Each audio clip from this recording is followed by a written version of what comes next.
खपली गव्हाचा खीर.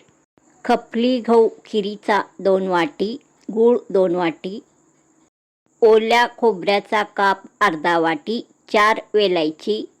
खिरीचा गहू स्वच्छ पाण्याने धुवून घ्यायचा, पाणी उकळण्यास ठेवायचा. मग हा खिरीचा गहू घालायचा, चांगला असा शिजवून घ्यायचा. नंतर यामध्ये हा गूळ घालायचा, चांगला मिक्स करून घ्यायचा.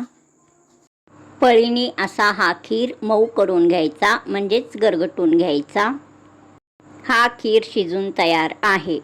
या खिरीमध्ये वेलायची सोलून घालायचा. हा वेलायची बारीक करायचा नाही, सोलून तसाच घालायचा. या खिरीमध्ये ओल्या खोबऱ्याचा काप घालायचा. हा ओल्या खोबऱ्याचा काप मी खिरीमध्ये घातलेला आहे. आता चांगला मिक्स करायचा. स्वादिष्ट खीर तयार.